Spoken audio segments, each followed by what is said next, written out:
Hello সবাইকে, কেমন আছো তোমরা সবাই? আশা করছি তোমরা সবাই অনেক ভালো আছো। আমিও অনেক অনেক ভালো আছি। আমার আজকের লুকটা দেখে নিশ্চয়ই বুঝতে পারছো যেটা কিসের লুক। তো ভিডিও শুরুতে সবাইকে জানাই হ্যাপি হোলি। তো এখন আমি রেডি হয়ে বের হয়ে গেছি। কোথায় যাব সেটা জানি না, কিন্তু বের হয়েছি কিছু ফটো তোলার জন্য। রং খেলতে কিন্তু আমি একদমই পছন্দ করি না, আর ও পছন্দ করে না। তবে বের হয়েছি যেহেতু হোলি, তাই এক দুটো ফটো না তুললে কি হয় বলো। কিন্তু কোথায় যাব, কোথায় গিয়ে ফটো তুলবো সেটা ভাবতে ভাবতেই বেরিয়ে পড়েছি।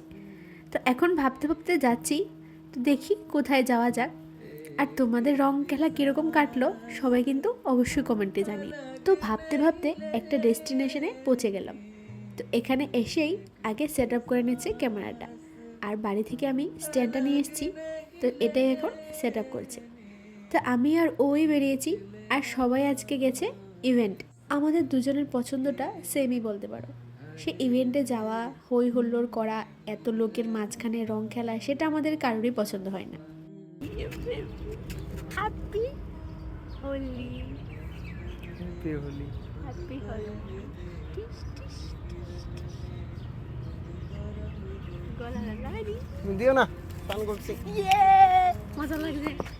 তো যেই উদ্দেশ্যে বের হয়েছি সেটা সাকসেস হয়ে গেছে, মানে ফটো তোলা কমপ্লিট হয়ে গেছে।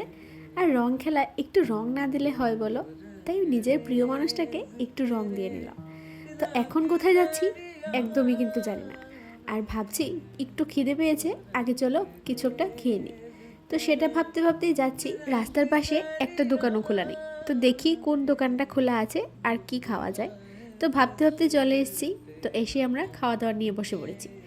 আর আগে কি করতাম, যখন ছোট ছিলাম, মা ওয়ার্ড্রপ থেকে সবচেয়ে পুরনো যে ড্রেসটা সেটা বের করে দিত। আর এখন সবচেয়ে সুন্দর যে ড্রেসটা থাকে হোয়াইট কালার, সেটাই বের করি হোলিতে পরার জন্য। তো এসেছি আমরা ফালুদা খেতে। তো এখন তো আমরা দেখতে পাচ্ছ যে আমাদের চেহারাটা কত সুন্দর হয়ে আছে, একদম ফ্রেশ। তো যেই দোকানে আমরা ফালুদা খেতে এসেছি, ওই আঙ্কেলটাও বলছে আজকের দিনে তোমাদের এত সুন্দর দেখাচ্ছে কেন, মানে আমাদের গালে একটু রং নেই, যেগুলো লাগিয়েছি দুজন দুজনকে একটু একটু গড়িয়েছি। তো সেটা তো মুছে গেছে। তো তাই ওই আঙ্কেলটা বলছে যে তোমাদের চেহারাটা আজকে একদম ফ্রেশ হয়ে আছে, সেটা দেখতে একদমই ভালো লাগছে না। সেটা বলতে বলতেই ওর একজন ফ্রেন্ড চলে এসছে, আর এসে আমাদেরকে নীলভূত বানিয়ে দিয়েছে। তো তারপর আর তো ভিডিও করা হলো না। তারপর চলে এসেছি, দেখতেই পাচ্ছ পুরো টিমের সাথে। তো ওদের থেকে এতক্ষণ ধরে আমরা বেঁচে বেঁচে আসছিলাম। অনেকক্ষণ ধরেই ফোন করছিল ওদের সাথে আসার জন্য, কিন্তু আমরা নানা অজুহাত দিচ্ছিলাম, কারণ রং খেলতে তো এত বেশি ভালো লাগে না। তার মাঝে ওর শরীরটাও খুব বেশি একটা ভালো নয়।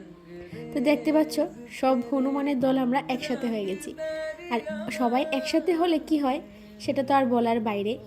তো মোটামুটি আমাদের রং খেলা পুরো কমপ্লিট হয়ে গেছে। আর আমি ইচ্ছে করে আজকে স্নান করে আসিনি। ও সকাল সকাল স্নান করে ফেলেছে, আমি বলেছি যে তুমি স্নান করবে না। আর দেখতেই পাচ্ছ ওর অবস্থাটা কি হয়ে আছে। বছরে একটা বারেই তো হোলি আসে, তো সেই দিনটা যদি একটু হোলিটা সেলিব্রেট না করি সেটাও আবার ভালো লাগে না। তো এতক্ষণ আমার মনটা একটু খারাপ ছিল, কারণ সবাই তো ফোন করছিল। আর ওর যেহেতু শরীরটা খারাপ ছিল, তাই আমি সবাইকে মানা করে দিচ্ছি যে আমি এখানে আছি ওইখানে আছি, এটা বলে বাহানা দিচ্ছিলাম। তো ফাইনালি সবার সাথে দেখা হয়ে গেল। আর আমার যে অবস্থা হবে সেটা আমি একটুও ভাবতে পারিনি। স্কুটি থেকে নামতে নামতেই সবাই ভূত বানিয়ে দিয়েছে। তো চলো, আমাদের তো আজকে রং খেলা হয়ে গেল। তো এখন সবাইকে টাটা বাই বাই বলে চলে যাচ্ছি বাড়িতে। তো তোমরা কিন্তু অবশ্যই জানাবে যে সবার রং খেলাটা কেমন কাটলো।